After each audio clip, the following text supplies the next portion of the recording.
Good morning. Coming to you for Information Tuesday. This is our third session. I want to introduce to you our good friend down in Owensboro, Kentucky, Leslie. Leslie, I'm going to let you introduce yourself and our topic. Good morning, everyone. I'm Leslie Wilson from the Green River Area Development District, and our topic today is Congregate Rights and Responsibilities. This form is fairly new to us here. The way it all came about is we meet monthly with our senior center directors here in the 7 counties that we cover. And during the monthly meetings, we talk about numerous things. We make sure everyone's on the right page as far as both the federal and state regulations. We give our senior center providers any updates that are going on with DAIL, hot topics that they need to know about. And during these meetings, it continued over the course of a year to come up about different issues that were going on in the 22 senior centers we have, about the congregate participants and issues that they were dealing with as far as maybe not having a good attitude.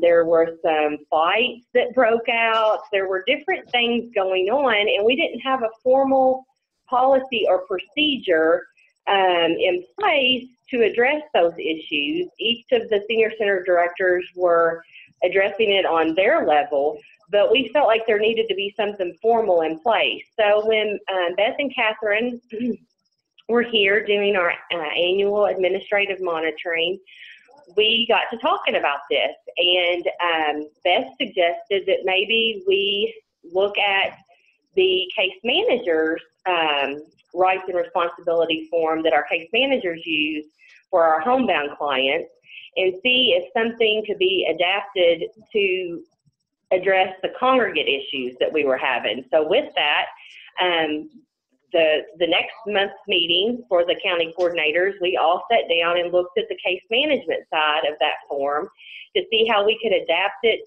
to make it more directed directly to those congregate mill sites where the issues continued to revolve.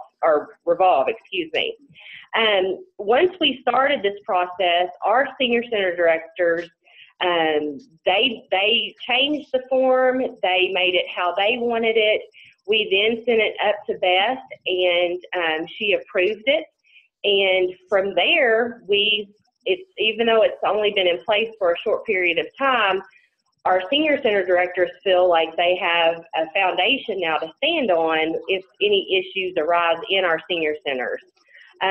During the process of developing this form, what we decided we would do is, starting August the 1st, each of our senior center directors, during the initial contact with the congregate meal participant, they included this in the packet of information that they include, such as the voter registration, the nutrition risk, the age verification. This form just goes right in with that packet that they're already having the participant sign and fill out.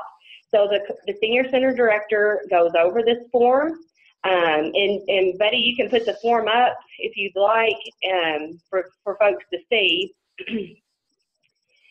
The senior center director has the person sign the form after they go over this form with them, and it just, like I said, gives the foundation for the senior center director to stand on if issues, or when issues, I should say, come up as far as maybe someone having a bad attitude and maybe starting fights, bullying, different things for them to have that support that they're needing to make appropriate recommendations for the client that might not be acting the way that they should. Like I said, Beth approved the form. We put it in the packet, and that started off August the 1st. What we did decide with our senior center directors is that any new participant would receive the form. We also asked that our senior center directors posted this form in the senior centers, the nutrition sites, so that the folks are aware of it that maybe aren't new as of August the 1st. They've also talked to the clients during the congregate meal, and then anyone that was a past participant will have to sign this form at the time of their annual renewal for any annual form, such as that nutrition risk and the voter registration. They then will sign this form. It goes in their file. It's something that I monitor when I'm out doing administrative monitoring and looking through those congregate meal client files. And then, like I said, it's also posted in the senior centers for everyone to be aware of. The results, what we're hoping for is that, like I said, it gives the senior center director a little bit more support when those difficult situations arise.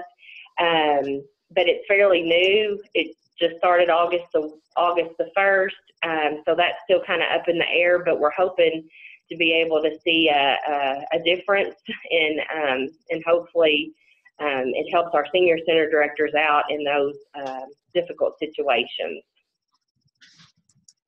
If there are any questions, you can, I'm sure Buddy will let you know how to get in touch with us, and I'll be happy to answer any. Leslie, thank you this morning. We appreciate that. What we'll do is when we, if you do have questions, you can email Beth and or Leslie. We'll make sure you get a copy of this form. That way, if you would like to use it and help with your centers, it'll already be available. Again, thank you for joining us this morning, and we're glad that we can bring these sessions to you, and we'll see you soon.